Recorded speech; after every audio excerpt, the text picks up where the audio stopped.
So hey everyone, welcome back. I'm Abhishek Gaurav from IIT BHU। तो guys इस video में हम फोर्थ टॉपिक डिस्कस करने वाले हैं। क्लास सिक्स NCERT बुक की ज्योग्राफी की बुक हम लोग डिस्कस कर रहे हैं और इसमें फोर्थ चैप्टर जो कि मैप है उसे हम डिस्कस करेंगे। जिसमें मैं कोशिश करूंगा कि इजीली जो भी हो सब कुछ आपको समझा दूं। तो अगर आप चैनल पे नए हो तो चैनल को सब्सक्राइब कर लें और अगर वीडियो अच्छा लगे तो लाइक कमेंट और शेयर ज़रूर करें, अपने दोस्तों को भी बताएं इसके बारे में। तो बिना टाइम वेस्ट किए हुए आगे बढ़ते हैं।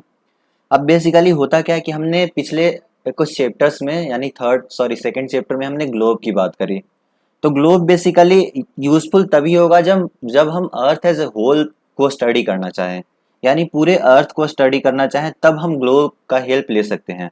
बट अगर हम अर्थ के किसी पार्ट यानी अर्थ का कोई सा भी पोर्शन अगर ले ले, लाइक किसी कंट्री के बारे में देखना चाहें, समझना चाहें, किसी कंट्री के अंदर भी अगर किसी स्टेट के बारे में जानना चाहें, किसी डिस्ट्रिक्ट के बारे में जानना चाहें, किसी जगह के बारे में जानना चाहें, तो उस केस में ग्लोब हमारे लिए हेल्पफुल नहीं होगा। वो मतलब हम वहाँ से लोकेशन तो पता कर सकते हैं कि यहाँ पे हो सकता है, बट उसके बारे में अगर हम जानना चाहें तो ग्लोब हमारा मतलब हमारे कोई काम का नहीं होगा। तो अब ये जो होता है हम मैप का यूज करते हैं उन सभी चीजों के लिए। तो मैप होता क्या है? A map is a representation, a drawing यानी मैप एक रिप्रेजेंटेशन है और एक ड्राइंग है ऑफ द अर्थ सरफेस और a part of it drawn on flat surface according to a scale. तो हम क्या करते हैं, किसी फ्लैट सरफेस पे अर्थ के किसी पार्ट को, मतलब अर्थ का कोई सा भी पोर्शन सिलेक्ट कर लिए और उस पोर्शन को अगर हम किसी फ्लैट सरफेस पे उसका स्केच या फिर ड्रॉ करते हैं या फिर उसको रिप्रेजेंट करते हैं, तो वो जो अल्टीमेट मतलब फिगर होता है उसे हम मैप कहते हैं। और ये अकॉर्डिंग टू स्केल यानी स्केल के अकॉर्डिंग बनाया जाता है। तो हम इस स्केल के बारे में बात करेंगे अभी आगे, थोड़ा आगे बढ़ेंगे तो अभी के लिए आप इतना ध्यान रखें। लेकिन अब होता क्या है कि हम अर्थ चूंकि स्फेरिकल शेप में है तो अर्थ को हम कंप्लीटली फ्लैटन तो कर नहीं सकते हैं।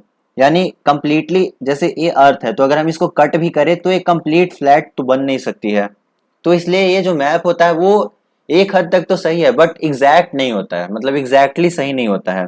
तो आप एक तरह से कह सकते हैं कि मैप्स जो होते हैं फ्लैट सरफेस पे जो भी मैप होते हैं वो गलत भी होते हैं, बट हाँ हमें इनसे आइडिया अच्छा खासा लग जाता है। अब ये मैप गलत क्यों होता है उसके बारे में मैं लास्ट में आपको बताऊंगा। आप एक वीडियो जाके देखिएगा, यूट्यूब पे ही है अवेलेबल, तो मैं उसका टॉपिक मतलब जो होगा वो मैं आपको बता दूंगा, आप वहां से जाके देख लीजिएगा, तो वहां से आपको हर कुछ समझ में आ जाएगा इजीली। यहाँ पे अगर मैं समझाऊं तो उसमें बहुत ज्यादा टाइम लग जाएगा। तो होता क्या है कि मैप जो है एक तरह से हम कह सकते हैं कि रिप्रेजेंटेशन है, वो हमें अर्थ के किसी पोर्शन के लिए हम इंफॉर्मेशन गेन कर सकते हैं मैप से। अब हम होगा क्या कि अगर हम मैप को, बहुत सारे मैप को अगर एक साथ रख दें तो उसे हम एटलस कहते हैं। लाइक अगर मैप की कोई बुक है तो उसे हम एटलस कहेंगे। तो आई होप ये आपको समझ में आया होगा कि ग्रुप ऑफ मैप या फिर कलेक्शन ऑफ मैप जो होगा उसे हम एटलस कहेंगे। तो मैप का जो भी बुक होगा उसे हम एटलस कहेंगे। अब मैप जो होते हैं डिफरेंट टाइप्स ऑफ, मतलब मैप भी अलग अलग तरह के होते हैं। अब उनमें से कुछ जो मैप्स हैं उनके बारे में यहाँ बताया गया। एक फिजिकल मैप है।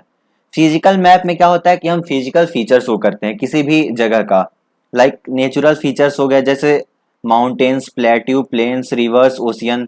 इस तरह से मतलब हम किसी भी जगह का या फिर कोई सा भी कंट्री ले लिए, उन सभी कंट्री का या कोई सा भी कंट्री हो, कुछ भी हो जिसके बारे में हम दिखाना चाहते हैं उसका फिजिकल फीचर ये शो करेगा फिजिकल मैप। मैं आपको दिखाऊंगा फिजिकल मैप कैसा होता है अभी आगे थोड़ी देर में। दूसरा पॉलिटिकल मैप। इस पॉलिटिकल मैप में जो भी पॉलिटिकल डिविजन्स हैं वो हम शो करेंगे पॉलिटिकल मैप में।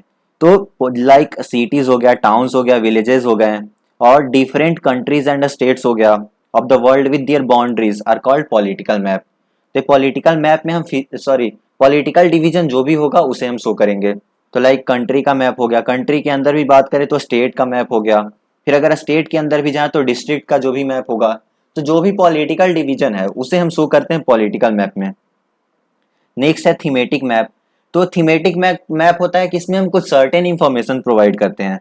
लाइक रोड का मैप हो गया कि वहाँ का रोड, मतलब जो भी जिस भी जगह का हम ये मैप बना रहे हैं वहाँ का रोड कैसा है, मतलब रोड का क्या सिचुएशन है, कैसे कैसे रोड गुजर रहे हैं, कहाँ कहाँ से, रोड का हो गया। फिर वहाँ के पॉपुलेशन के बारे में बताएंगे। फिर रेनफॉल का मैप हो गया कि मतलब वहाँ पे जो रेनफॉल का डिवीजन है वो कैसा है। फॉरेस्ट का डिवीजन हो गया, इंडस्ट्रीज का डिवीजन हो गया। तो इन सभी डिवीजन का जो भी मैप होता है वो उसे हम थीमेटिक मैप कहते हैं। अब इसमें किसी पार्टिकुलर जो हमारा टॉपिक होता है एक सुटेबल टाइटल पे हम इस मैप को बनाते हैं। तो हम देखते हैं, अब एग्जांपल देख लेते हैं इनका। तो ये जो आपको दिख रहा है ये वाला मैप, ये मैप है फिजिकल मैप। यहाँ पे हम फिजिकल फीचर्स देख सकते हैं। लाइक यहाँ पे अगर इधर बात करें तो ये हिली रीजन हो गया। यहाँ पे ये सभी जो ब्राउन से दिख रहे हैं आपको, यहाँ पे हिली रीजन ये हो गया। फिर ये जो ग्रीन से आपको दिख रहे हैं ये प्लेन्स हो गए, मतलब ये प्लेन हो गया फिजिकल फीचर। अभी इन सब के बारे में भी, लाइक प्लेन, प्लेटियो, इन सब के बारे में भी हम बात करेंगे अभी अगले कुछ चैप्टर्स में। तो इसके लिए आप ज़्यादा टेंशन ना लें, बट अभी के लिए ध्यान रखें कि ये हो गया जैसे माउंटेन्स हो गए। फिर ये जो हो गया यहाँ पे प्लेन हो गया।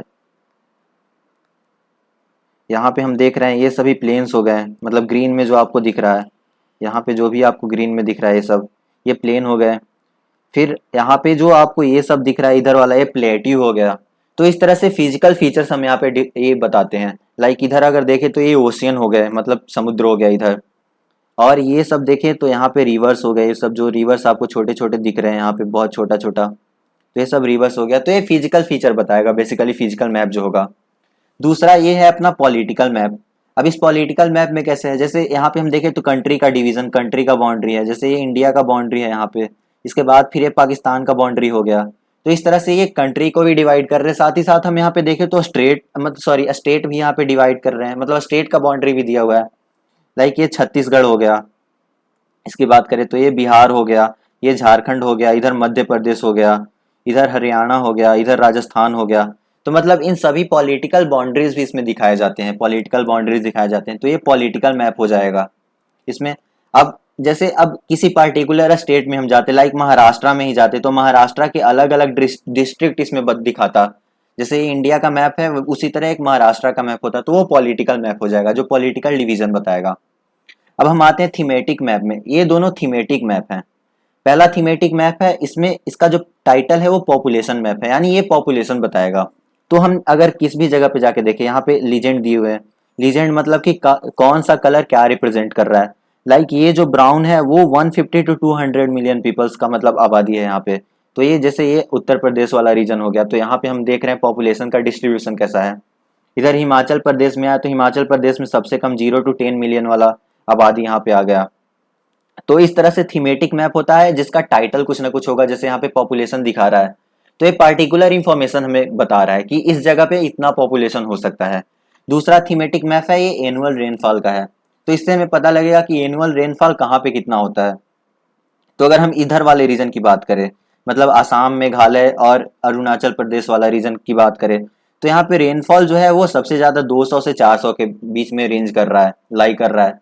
तो यहाँ पे रेनफॉल सबसे ज्यादा है। फिर इधर बात करें ग्रीन वाले रीजन में, तो ग्रीन वाले रीजन में 100 to 120 सेंटीमीटर हो गए, मतलब पर एनम। तो इतना रेनफॉल हो रहा है। तो इस तरह से हम देख रहे हैं कि जो भी रीजन है, मतलब कहाँ पे कितना रेनफॉल होता है, वो हमें इस मैप में इसका इंफॉर्मेशन प्रोवाइड किया गया है। तो ये थीमेटिक मैप हो जाएंगे। थीमेटिक मैप में कुछ पार्टिकुलर इंफॉर्मेशन हमें दिए जाएंगे। अब कोई ऐसा मैप भी हो सकता है थीमेटिक मैप में कि रोड का इंफॉर्मेशन दिया हो, रेलवे का इंफॉर्मेशन दिया हो कि कहाँ कहाँ से रेलवे ट्रैक गुजर रही है, तो वो भी थीमेटिक मैप में ही आ जाएंगे। तो आई होप आपको इतना समझ में आ गया होगा। अब नेक्स्ट आते हैं हम कंपोनेंट्स ऑफ मैप। तो मैप के अलग अलग कंपोनेंट्स हैं, उनमें से है डिस्टेंस, डायरेक्शन और सिंबल। तो ये बहुत ही ज्यादा इंपॉर्टेंट होता है। अब डिस्टेंस की बात करें तो होता क्या है कि हम मैप पे, किसी भी मैप पे एक बहुत बड़े रीजन को रिप्रेजेंट कर रहे होते हैं, लाइक कंट्री को रिप्रेजेंट कर रहे हैं या फिर जो भी हो, मतलब पेपर के कंपैरिजन में तो बहुत बड़ा ही होता है। तो इसके लिए हमें डिस्टेंस भी दिखाना है। तो हम ऐसा तो है नहीं कि पूरे कंट्री के बराबर एक पेज ले और उस पर मैप बनाए, तो वो तो बहुत ही ज्यादा दिक्कत हो जाएगा। तो उसके लिए हम क्या करते हैं कि ये जो डिस्टेंस है उसके लिए हम स्केल का यूज करते हैं। अब स्केल में होगा क्या कि मैं जिस भी पेपर पे बना रहा हूँ, उस पेपर पे जो भी मैप मैं बना रहा हूँ, उस मैप में अगर मैं 1 सेंटीमीटर लेता हूं तो 1 सेंटीमीटर इस मैप का रिप्रेजेंट करेगा 5 किलोमीटर या फिर 10 किलोमीटर, कुछ इस तरह से जो भी आपने स्केल चूज किया है वो हो जाएगा।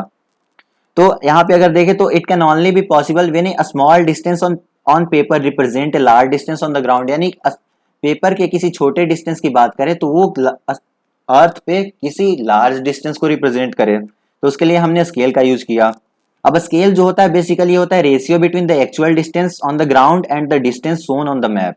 तो स्केल क्या हो जाएगा कि जो ग्राउंड पे एक्चुअल डिस्टेंस है उसका रेशियो जो भी सॉरी, स्केल क्या हो जाएगा कि जो ग्राउंड पे मतलब एक्चुअल डिस्टेंस है उसका रेशियो विथ कंपेयर टू, मतलब जो भी रेशियो हम मैप पे जो डिस्टेंस शो करेगा उसका हो जाएगा।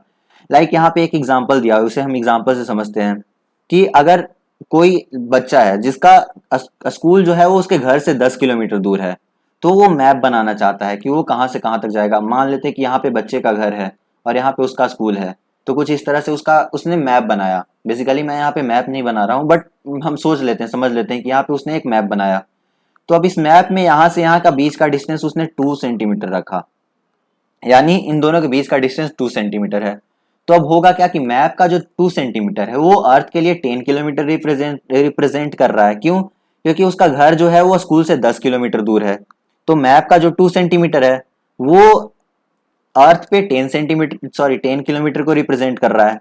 तो इसलिए इसका जो स्केल हो जाएगा वो हो जाएगा 1 centimetre is equal to 5 kilometre. क्यों? क्योंकि यहाँ पे 2 सेंटीमीटर 10 किलोमीटर को रिप्रेजेंट किया, तो 1 सेंटीमीटर हो जाएगा 5 किलोमीटर को रिप्रेजेंट करेगा। तो इसलिए स्केल यहाँ पे क्या हो जाएगा 1 centimetre is equal to 5 kilometre. तो ये स्केलिंग मतलब ये स्केल का कॉन्सेप्ट होता है। अब होता क्या है कि अगर हमें स्केल पता हो किसी भी मैप का कि उसका स्केल क्या है, तो हम किसी भी उस मैप पे कोई सा भी 2 पॉइंट अगर कंसीडर करते हैं, उन दोनों के बीच का डिस्टेंस अगर हम फाइंड आउट करना चाहते हैं तो वो इजिली फाइंड आउट कर सकते हैं। लाइक हमारे पास एक कोई मैप दिया गया हो, मतलब कुछ इस तरह का मैप है, मतलब यहाँ पे तो मैं ऐसे ही कुछ भी बना रहा हूँ, बट मान लेते हैं कि ये मैप है। तो यहाँ पे अगर हम इसका स्केल दिया हुआ है 1 centimetre is equal to 50 kilometre, कुछ इस तरह का स्केल दिया हुआ है। अब मैं करूंगा क्या, मुझे यहाँ से यहाँ के बीच का डिस्टेंस फाइंड आउट करना है। एक पॉइंट ए है और एक पॉइंट बी है, तो ए और बी के बीच में डिस्टेंस मुझे फाइंड आउट करना है कि इसका डिस्टेंस क्या होगा। तो अब इस स्केल से मैं इजिली यूज फाइंड आउट कर सकता हूँ। मैं यहाँ से यहाँ का डिस्टेंस मेजर करूंगा स्केल से, मान लेते हैं कि 5 सेंटीमीटर आया। तो इन दोनों के बीच का डिस्टेंस अगर 5 सेंटीमीटर है तो 1 सेंटीमीटर 50 किलोमीटर को रिप्रेजेंट कर रहा है, यानी 5 सेंटीमीटर जो होगा वो 250 किलोमीटर को रिप्रेजेंट कर रहा होगा। तो ए से बी की दूरी जो हो जाएगी वो 250 किलोमीटर हो जाएगी। एक्चुअल अगर ग्राउंड पे देखे तो ग्राउंड पे ये दोनों 250 किलोमीटर के मतलब इन दोनों के बीच का डिस्टेंस 250 किलोमीटर हो जाएगा। तो इस तरह हम स्केल से किसी भी जगह का डिस्टेंस फाइंड आउट कर सकते हैं, किसी भी 2 पॉइंट के बीच का डिस्टेंस फाइंड आउट कर सकते हैं। अब दो तरह के मैप होते हैं on the basis of scale, एक स्मॉल स्केल मैप होगा, दूसरा लार्ज स्केल मैप होगा। तो स्मॉल स्केल मैप में क्या होगा, हम किसी लार्ज डिस्टेंस को एक स्मॉल स्केल पे रिप्रेजेंट करेंगे। लाइक अगर हम कंट्री की बात करें, कंटिनेंट की बात करें, तो हम बहुत बड़े डिस्टेंस को, चूंकि कंटिनेंट और कंट्री जो होता है वो बहुत बड़ा होता है, तो हम बहुत बड़े डिस्टेंस को एक स्मॉल स्केल पे रिप्रेजेंट कर रहे होते हैं। लाइक यहाँ पे हो जाएगा 5 centimetre is equal to 500 kilometre, यानी 500 किलोमीटर को 5 सेंटीमीटर पे ही हम रिप्रेजेंट कर रहे हैं। तो ये स्मॉल स्केल हो गया। तो इसलिए इन सभी मैप को हम स्मॉल स्केल मैप कहेंगे। लेकिन वही इसके कंपैरिजन में अगर बात करें तो हम किसी विलेज को अगर रिप्रेजेंट करना चाहे, टाउन को रिप्रेजेंट करना चाहे किसी स्मॉल शीट ऑफ पेपर पे, तो इसमें ऑल्दो ये भी छोटा ही होगा बट इसके कंपैरिजन में तो बड़ा ही होगा कुछ ना कुछ। तो इसमें क्या होगा कि हम 5 किलोमीटर, सॉरी 5 सेंटीमीटर में 500 मीटर को ही रिप्रेजेंट कर रहे हैं, जो कि 500 से कितना छोटा हो गया यहाँ पे। यानी कि हम यहाँ पे लार्ज स्केल यूज कर रहे हैं, मतलब स्मॉल डिस्टेंस के लिए एक लार्ज स्केल यूज किए इसके कंपैरिजन में देखे तो ये जो होता है 500 मीटर को 5 सेंटीमीटर पे जो हम रिप्रेजेंट कर रहे हैं वो वाला जो मैप होगा उसे हम लार्ज स्केल मैप कहेंगे।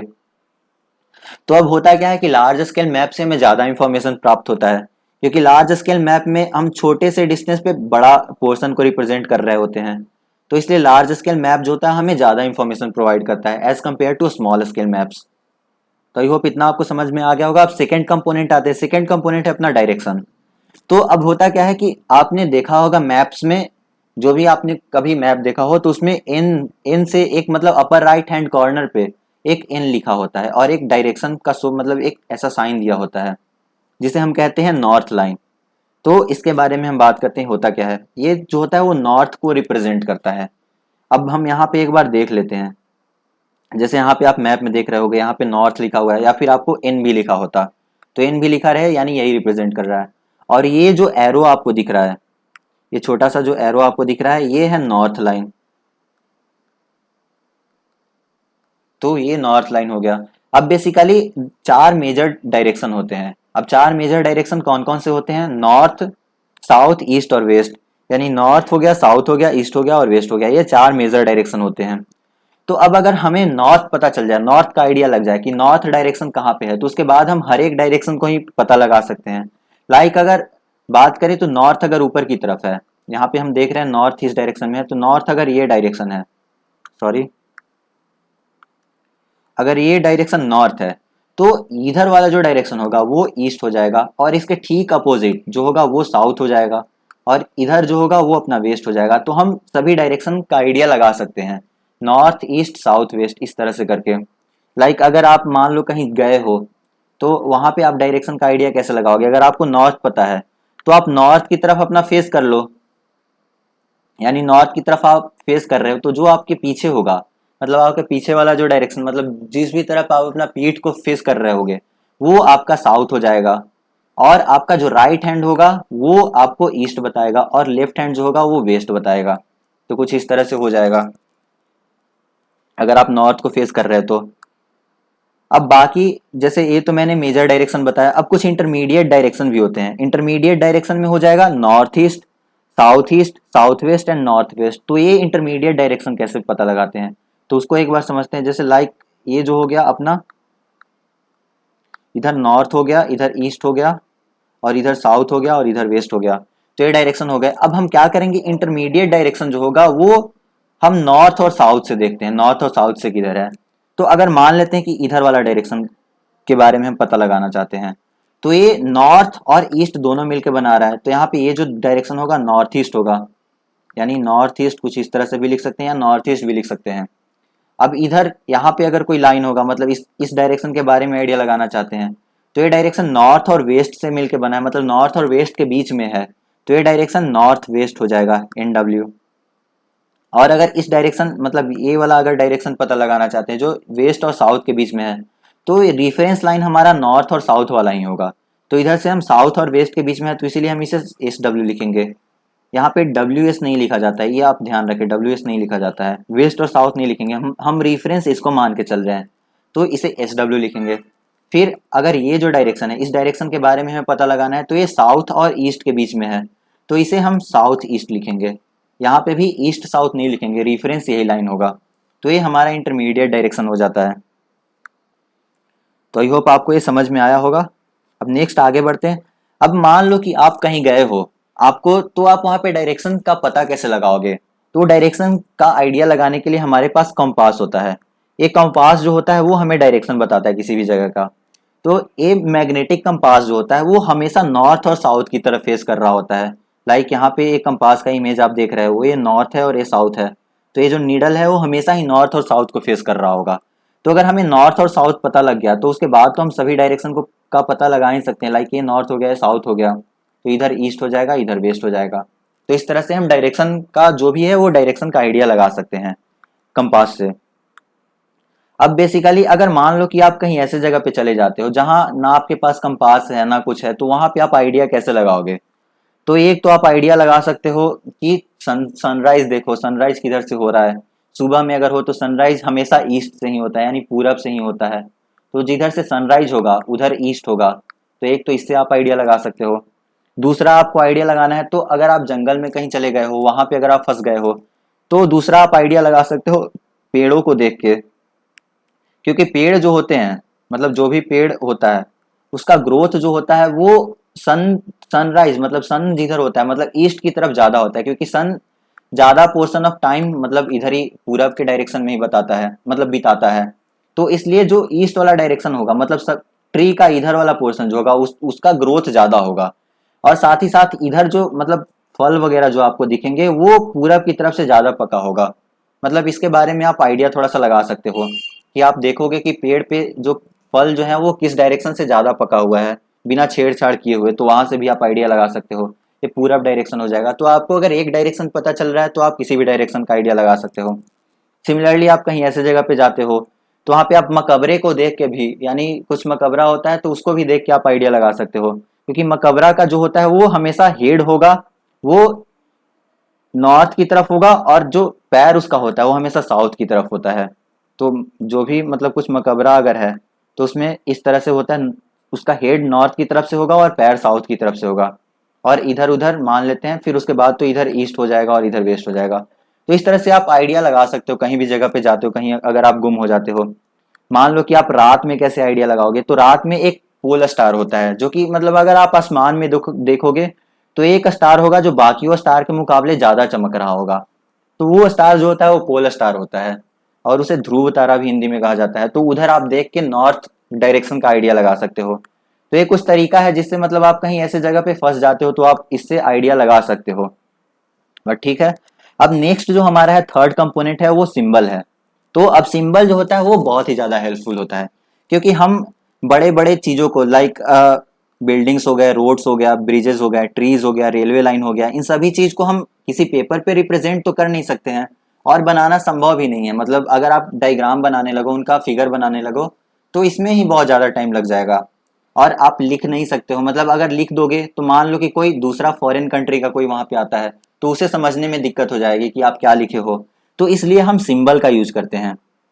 सिंबल का यूज करने से अब एक तो इंफॉर्मेटिव भी ज्यादा हो जाता है, बहुत ज्यादा हो जाता है, और छोटे से एरिया में भी आप बहुत कुछ रिप्रेजेंट कर सकते हो with the help of symbol. वरना अगर आप इनका डायग्राम बनाओ, फिगर बनाओ, बिल्डिंग का अगर फिगर बनाओ तो उसमें ही बहुत ज्यादा स्पेस लग जाएगा, रोड का फिगर बनाओ तो उसमें स्पेस लग जाएगा, ब्रिज का फिगर बनाओ, रेलवे लाइन का फिगर बनाओ, ट्रीज का फिगर बनाओ, तो उसमें बहुत ज्यादा स्पेस लगने वाला है, और लिख नहीं सकते हैं क्योंकि फिर दूसरे लैंग्वेज वाले लोगों को समझ में नहीं आएगा। तो इसलिए हम सिंबल का यूज करते हैं।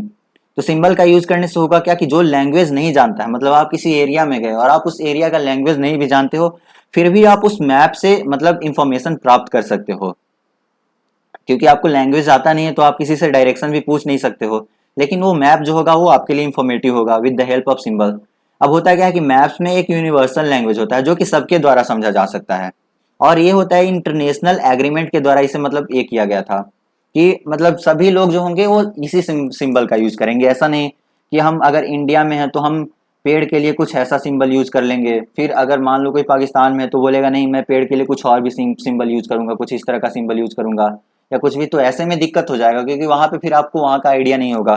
तो इसीलिए सबने हर एक कंट्री ने मिलकर एक मतलब एक या एग्रीमेंट एक एग्री किए एक चीज पे कि जो भी सिंबल होगा वो सबके लिए सेम ही होगा, और उन सिंबल को हम कन्वेंशनल सिंबल्स कहते हैं। तो अब कुछ कन्वेंशनल सिंबल यहाँ पे दिए गए हैं। लाइक रेलवे लाइन का सिंबल दिया गया है ब्रॉड गेज, मीटर गेज और रेलवे स्टेशन का। तो ये ब्रॉड गेज है और ये मीटर गेज है और ये रेलवे स्टेशन है। तो बेसिकली ब्रॉड गेज और मीटर गेज में डिफरेंस क्या है, ये मतलब इनके ट्रैक में जो ट्रैक का विड्थ होता है उसका डिफरेंस है। तो इसे अभी ज्यादा नहीं समझते हैं, मतलब ठीक है थोड़ा सा समझ लेते हैं। जैसे ट्रैक होता है तो ट्रैक का जो भी विड्थ है वो ब्रॉड गेज में ज्यादा होगा as compare to metre gauge. मतलब मीटर गेज में ट्रैक का विड्थ थोड़ा कम हो जाता है। तो ये ब्रॉड गेज का होगा सिंबल, ये मीटर गेज का सिंबल होगा, और ये रेलवे स्टेशन का सिंबल होगा। सिमिलरली रोड का सिंबल मेटल्ड रोड यानी पक्की सड़क, और ये अनमेटल्ड रोड यानी कच्ची सड़क का सिंबल हो गया। बाउंड्री की बात करें तो इंटरनेशनल बाउंड्री कुछ इस तरह का होगा, स्टेट बाउंड्री कुछ इस तरह से होगा, और डिस्ट्रिक्ट बाउंड्री कुछ इस तरह से होगा। तो इंटरनेशनल बाउंड्री में हम देख रहे हैं जो भी है वो थोड़ा सा ज्यादा विड्थ है इसका, और इसमें थोड़ा सा विड्थ कम हो गया है, और ये जो है वो कुछ अलग ही है। तो इस तरह से बाउंड्री हम बता सकते हैं। रिवर दिखाना हो तो रिवर कुछ ये सिंबल होगा, रिवर का सिंबल ये हो जाएगा। फिर आपको वेल दिखाना हो यानी कुआं दिखाना हो तो उसका सिंबल ये हो जाएगा। टैंक दिखाना हो तो उसका सिंबल ये होगा। कैनाल दिखाना हो तो उसका सिंबल ये हो जाएगा। ब्रिज उसका सिंबल ये हो जाएगा। तो कुछ इस तरह से हम सिंबल देख रहे हैं। टेम्पल्स का सिंबल ये हो गया, चर्च का सिंबल ये हो गया, मॉस्क का सिंबल ये हो गया, ये छतरी हो गया। दूसरा पोस्ट ऑफिस पीओ से रिप्रेजेंट करते हैं, पोस्ट एंड टेलीग्राफ ऑफिस वो पीटीओ से रिप्रेजेंट करेंगे, और पुलिस स्टेशन को पीएस से रिप्रेजेंट करेंगे। सिमिलरली सेटलमेंट यानी जहां पे लोग रह रहे हैं उसे कुछ इस तरह से रिप्रेजेंट किया जाता है। ग्रेवयार्ड यानी कब्रिस्तान, कब्रिस्तान को कुछ इस तरह से रिप्रेजेंट किया जाता है। ट्रीज पेड़ की बात करें तो कुछ इस तरह से रिप्रेजेंट करेंगे, और ग्रास की बात करें तो कुछ इस तरह से रिप्रेजेंट करेंगे। तो ये हो गया कुछ कन्वेंशनल सिंबल। अब कुछ और भी होते हैं, जैसे ब्लू जो होता है वो वाटर बॉडीज के लिए रिप्रेजेंट किया जाता है। फिर ब्राउन जो होता है वो माउंटेन के लिए रिप्रेजेंट किया जाता है, और येलो प्लेट्यू के लिए रिप्रेजेंट किया जाता है। सिमिलरली ग्रीन जो होता है वो प्लांट्स के लिए रिप्रेजेंट किया जाता है। तो ये कुछ कन्वेंशनल कलर भी हैं जिसे मतलब आपको ध्यान रखना है। आप इसे ऐसे भी ध्यान रख सकते हो, याद ही रहेगा इजिली, क्योंकि ब्राउन जो होता है इन जनरल, जैसे यहाँ पे भी अगर हम बात करें, इधर पीछे हमने देखा था तो यहाँ पे जो ब्राउन कलर था ये हिली एरिया को दिखा रहा था। इधर भी ब्राउन हिली एरिया है, इधर भी हिली एरिया है। फिर इधर ब्लू कलर हम देख रहे हैं, ब्लू कलर वाटर बॉडीज को दिखा रहा है। तो इस तरह से मतलब कन्वेंशनल सिंबल में कुछ कलर्स का भी रोल होता है, वो हमने देख लिया। अब यहाँ पे एक मैप दिया गया है, इसके पहले भी एक मैप दिया था। इस मैप के बारे में थोड़ा सा हम समझते हैं। इस मैप में कुछ हमें इंफॉर्मेशन निकालना था, जैसे डायरेक्शन बेसिस पे, डायरेक्शन के बेस्ड। तो लाइक मैंने आपको बताया कि डायरेक्शन यहाँ पे नॉर्थ, ये हो जाएगा नॉर्थ, सॉरी ये हो जाएगा नॉर्थ, ये हो जाएगा ईस्ट, ये हो जाएगा वेस्ट और ये हो जाएगा साउथ। इधर नॉर्थ ईस्ट, इधर हो गया नॉर्थ वेस्ट, इधर हो गया नॉर्थ साउथ, और सॉरी इधर हो जाएगा, इधर हो गया साउथ ईस्ट, साउथ वेस्ट, इधर हो गया साउथ वेस्ट और इधर हो जाएगा साउथ ईस्ट। तो ये डायरेक्शन हो गया कुछ। अब हमें पहला डायरेक्शन पता करना है कि direction of community centre and the playground from Vikas house. मतलब कम्युनिटी सेंटर अगर देखें तो विकास का घर ये है और विकास के घर से कम्युनिटी सेंटर का डायरेक्शन हमें फाइंड आउट करना है। तो विकास के घर से सीधे है यानी नॉर्थ डायरेक्शन में है। यहाँ पे हम देख रहे हैं सीधे वाला डायरेक्शन नॉर्थ होता है, तो पहले का तो नॉर्थ हो जाएगा। दूसरा हमें कम्युनिटी सेंटर, दूसरा हमें पता करना है किसका, दूसरा हमें प्लेग्राउंड का आइडिया लगाना है, प्लेग्राउंड किस डायरेक्शन में है। तो विकास का घर इधर है, प्लेग्राउंड इधर है कुछ, तो ये डायरेक्शन है हमारा, इधर वाला नॉर्थ है, इधर वाला साउथ है, तो ये डायरेक्शन है नॉर्थ साउथ, सॉरी ये ईस्ट है, तो इधर वाला डायरेक्शन है नॉर्थ ईस्ट, तो इसका दूसरे का नॉर्थ ईस्ट हो जाएगा। थर्ड हमें पता लगाना है direction of a school from shop. तो अगर हम देखें यहाँ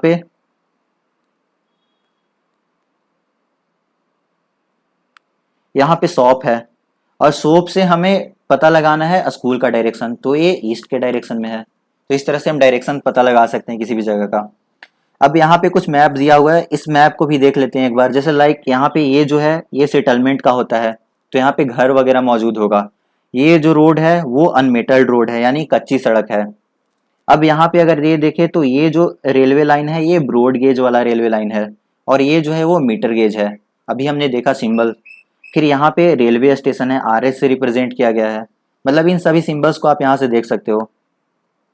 जैसे ये जो था वो सेटलमेंट का था, सेटलमेंट का ऐसा कुछ था तो हमने सेटलमेंट का ऐसा बना लिया। फिर ब्रॉड गेज का कुछ ऐसा था, ये जो था यहाँ पे हमने देखा ब्रॉड गेज का कुछ ऐसा है, तो यहाँ पे भी ब्रॉड गेज का ये वाला हो गया। फिर ये नैरो गेज का था, ये रेलवे स्टेशन हो गया। फिर यहाँ पे अगर देखे बात करें तो ये ग्रेव यार्ड हो गया यानी कब्रिस्तान हो गया। यहाँ पे ग्रेव यार्ड का ये सिंबल है, तो ये कब्रिस्तान हो गया। यहाँ पे पोस्ट एंड टेलीग्राम ऑफिस हो गया। फिर ये जो हो गया ये चर्च हो गया। यहाँ पे ये अपना मॉस्क हो जाएगा यानी मस्जिद हो गया। ये मंदिर हो गया, ये छतरी हो गया, यहाँ पे ये पेड़ हो गया, ट्रीज वगैरह मौजूद है, ये रिवर का सिंबल हो गया। तो कुछ इस तरह से हम देख सकते हैं। यहाँ पे पुलिस स्टेशन है, तो कुछ इस तरह से हम देख सकते हैं। ये सेटलमेंट, यहाँ पे भी सेटलमेंट, तो ये, और यहाँ पे आपको एक ब्रिज दिख रहा है, ब्रिज का भी सिंबल हमने यहाँ पे देखा, ब्रिज का सिंबल कुछ इस तरह का होता है। तो ये आपको ब्रिज दिख गया यहाँ पे। तो कुछ इस तरह से मतलब मैप में हम इजिली फाइंड आउट अब कर सकते हैं। हमें कुछ वहाँ का लैंग्वेज पता हो या ना पता हो, फिर भी हम ये पता कर सकते हैं। तो आई होप ये मैप समझ में आ गया होगा। अब नेक्स्ट टॉपिक है स्केच।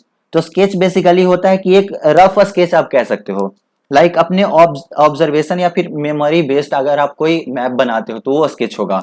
मतलब उसमें जरूरी नहीं कि प्रॉपर स्केलिंग हम करें।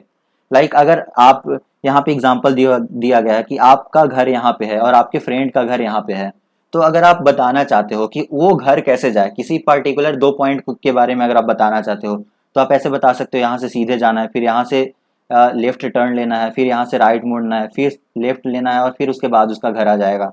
तो यहाँ पे हम बेसिकली एक रफ स्केच बना रहे हैं। ऐसा तो है नहीं कि मैं एकदम प्रॉपर स्केलिंग लेके ही बना रहा हूँ कि यहाँ से यहाँ तक अगर 5 किलोमीटर है तो आपको 5 किलोमीटर के लिए 1 सेंटीमीटर यहाँ से यहाँ तक मैंने लिया, फिर यहाँ से यहाँ तक 10 किलोमीटर है तो 2 सेंटीमीटर मैं लूंगा। तो कुछ इस तरह से मतलब आप एक प्रॉपर, हम स्केलिंग करके नहीं बना रहे, एक रफ आइडिया है जो मेमोरी बेस्ड है, तो उसे हम स्केच कहते हैं। तो sketch is a drawing mainly based on memory and spot observation and not to the scale. तो ये हो गया स्केच का, और इसे हम स्केच मैप कहते हैं। दूसरा एक प्लान हो गया। अब ये प्लान क्या होता है? प्लान होता है कि अगर आप किसी भी छोटे एरिया को अगर आप मैप पे दिखाना चाहते हो, लाइक कोई रूम हो गया, रूम का लेंथ और विड्थ भी अगर आप दिखाना चाहते हो तो वो अगर आप दिखाओगे, फिर विंडो कहाँ पे है, फिर उसका डोर कहाँ पे है, तो ये अगर दिखाना चाहते हो तो इसका हम मतलब प्लान का हेल्प लेते हैं, उस मैप को हम प्लान कहते हैं। Like a plan is a drying of A small area on a large scale, यानी लार्ज स्केल पे एक बहुत ही छोटे एरिया का मैप होता है, ड्राइंग होता है। तो ये जो होता है मैप, ये जो लार्ज स्केल मैप होता है वो हमें बहुत सारा इंफॉर्मेशन प्रोवाइड करता है। तो इसी तरह से हम इस कमरे का हम और भी इंफॉर्मेशन गेन कर सकते हैं, प्राप्त कर सकते हैं। लाइक जो घर का नक्शा होता है उसे आप प्लान समझ सकते हो, घर का नक्शा भी एक तरह से प्लान होता है। तो इसमें हमें length and breadth of the room ये भी पता चल सकता है। तो इस तरह से हम इससे ज़्यादा इंफॉर्मेशन प्राप्त कर सकते हैं एक छोटे से एरिया में ही, और उसे हम प्लान कहते हैं। तो ये तो खत्म हो गया है टॉपिक। अब मैंने आपको बताया था कि सभी मैप्स गलत क्यों होते हैं, उसके लिए मैंने आपको एक वीडियो सजेस्ट किया था। तो आप यूट्यूब पे जाकर सर्च करें why all maps are wrong, और ये वॉक्स चैनल नाम है, मतलब चैनल का नाम वॉक्स है। तो वहां पे आप जाके इसको देख सकते हो, तो वहां से आपको पता लग जाएगा। तो आई होप मैंने आपको आपका जो भी इसमें डाउट्स होगा वो सब क्लियर कर दिया है। मैंने आपको एक एक चीज आपको समझा दिया है। तो वीडियो आपको समझ में आया होगा, अच्छा लगा होगा। अगर वीडियो अच्छा लगा हो तो इसे लाइक करें, कमेंट करें और दोस्तों में भी शेयर करें, दोस्तों को बताएं इसके बारे में, और चैनल को सब्सक्राइब कर लें। So thanks for watching. हंसते रहें, मुस्कुराते रहें, एंड प्लीज़ दोस्तों में शेयर जरूर करें और चैनल को सब्सक्राइब कर लें। So thanks for watching.